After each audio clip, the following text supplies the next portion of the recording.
Poppy SSC English second পেপারে বইটি থেকে সাফিক্স প্রিফিক্সের প্র্যাকটিস পড়া হচ্ছে। তো 64 বা 64 নম্বরে বলছে যে আওয়ার ড্যাশ মেমোরিজ, তাহলে এখানে আছে চাইল্ড, এটা হবে our childhood memories are full of both, এখানে আছে বিউটি, এটা হবে are full beautiful and sad incidents, যে সুখের স্মৃতিও আছে, সুন্দর স্মৃতি আছে, আবার দুঃখের স্মৃতিও আছে।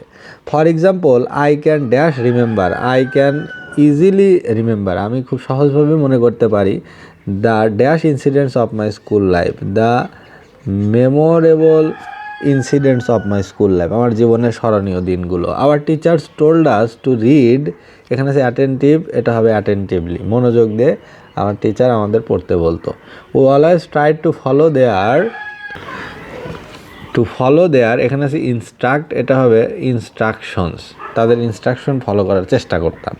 নাও অ্যাট আওয়ার ম্যাচিওর এজ, এখন আমাদের পরিণত বয়সে উই রিয়েলাইজ হাউ, এখানে আছে ইফেক্ট, এটা হবে effective, how effective their advice was, তাদের অ্যাডভাইস কতটা কার্যকর ছিল।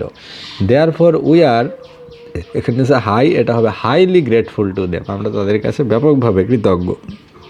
This was the role of our teachers in building our character and, এখানে আছে মোরাল, এটা হবে মোরালিটি ইজ নট, এখানে আছে ডিনাই, এটা হবে আনডিনাইয়েবল, অর্থাৎ এই জন্য আমাদের নৈতিকতা এবং আমাদের চরিত্র গঠনে তাদের যে ভূমিকা, এটা আনডিনাইয়েবল, অর্থাৎ অস্বীকারযোগ্য, অর্থাৎ অস্বীকার করার কোনো উপায় নাই, এটা মানতেই হবে যে তাদের ইনস্ট্রাকশন, তাদের অ্যাডভাইস আমাদের চরিত্র গঠনের ক্ষেত্রে দারুণভাবে ভূমিকা রেখেছে।